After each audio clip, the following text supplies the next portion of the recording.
What's up guys, and welcome back to On the Brick. After my last video talking about my favorite custom figures of 2020, I had a few people ask me if I would be doing my least favorite figures. And while I certainly did think about it, I decided not to do such, specifically because even in the figures that I don't like, the creators put a lot of time and effort into them, and I really don't want to spread any hate. So instead, I'm going to be talking about 5 custom figures I wish I owned. Like always, these are in no particular order, and I actually mean that this time. The first figure comes from someone I'm genuinely surprised did not make the list last time, and that is Clone Army Customs and his Bo-Katan. Technically, I actually do own a Bo-Katan. Someone sent me a non-Lego version, and I also own another one that I'm not gonna show on this channel. But this one from Clone Army Customs is one that I really wish I owned, and unfortunately it's one of his many figures that is just continuously out of stock. And while I do see it show up on eBay every now and then, it tends to cost way more to buy it there than to do so from Clone Army Customs.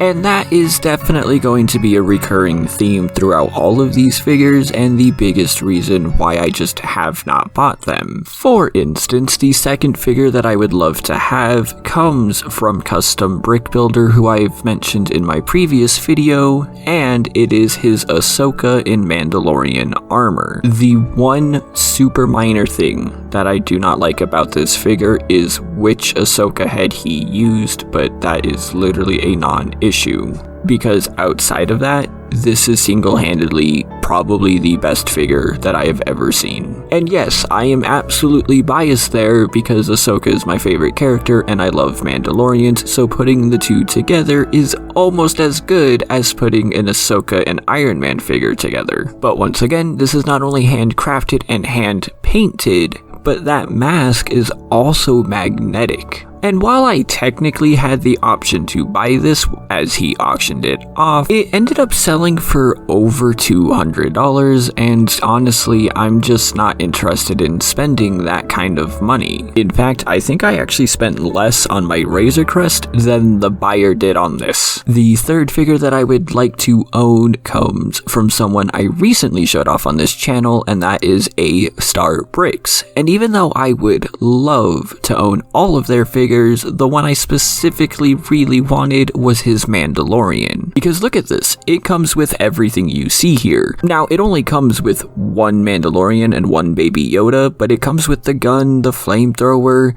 the cape, it comes with the jetpack flame, the carrier, the helmet for Baby Yoda, it comes with all of that. And it was only like $50, even though half of that is all completely custom. The only reason I wasn't able to get this was unfortunately because I just couldn't spare the money. Now, like I said, A-Star does make a lot of really cool things, and I will definitely be keeping an eye on them going forward. This is the same guy who made the light up Jawa that I have, but he also made like Banthas and Ahsoka. He's made a lot of really cool things, so hopefully one day I can get more of his stuff, but for now I'm just going to be looking at pictures of his Mandalorian. You have no idea how long it has taken me to say the following sentence. The fourth figure I wish I owned is this incredible Boba Fett from Micro Me. That sentence literally took me about 7 tries to say. So full disclosure here, I have never purchased from this guy before, but I do know others who have, and they haven't had any problems. However, there are a few things I'm a little wary about. One that I'll get into in just a second, and then a far less serious one where it says full sets with painted accessories, 8 parts, and 2D printed genuine Lego minifigures. If you're printing 2D, you're printing on a piece of paper. I believe they mean 3D printed, but if it's a 3D printed thing, it's not genuine Lego, and you can figure out where I'm going from here. Now, I honestly don't really care what it's made with, I just think that it looks really cool, and at the end of the day, that's kind of what matters. And yeah, this thing does look really cool. The printing on it is really awesome, the extra accessories look really cool, I love how this helmet is done, and I just think it would be an awesome Boba Fett to have. But the problem is that I'm not spending $75 on this figure, not even remotely. I mean, it looks really cool, but sorry, that's just a ridiculous price, and there is a light version, but even then, it's $17, which is more okay, but it doesn't really come with anything at all. So, however much I like this figure,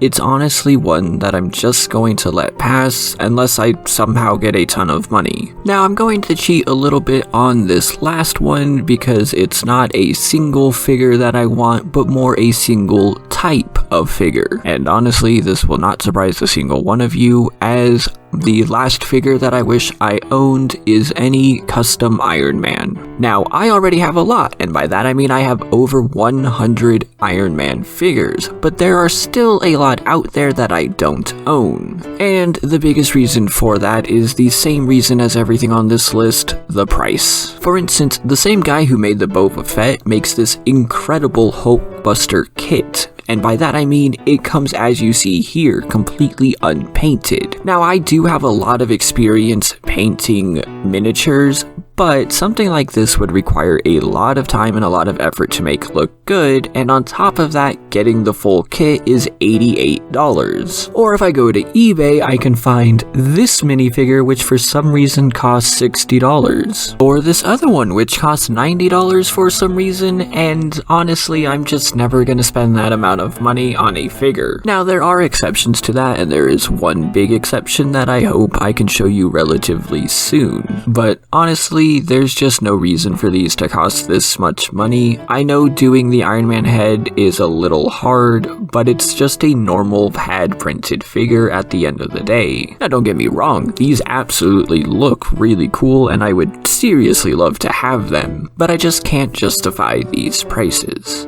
Now in reality, there are a ton of custom figures I wish I could own. I want to own everything from Big Kid Bricks, from Clone Army Customs, just about everything out there. But these were 5 that I found really cool and wanted to put into this video, so let me know which figures you would like to own in the comments down below. Please do remember to like and subscribe, as it goes a long way towards helping me out. I need to say a huge thank you to all of my patrons, especially Jonathan, Jaden, and JA101. You can join them at the link in the description down below. Thank you all so much for watching, and I will see you next time.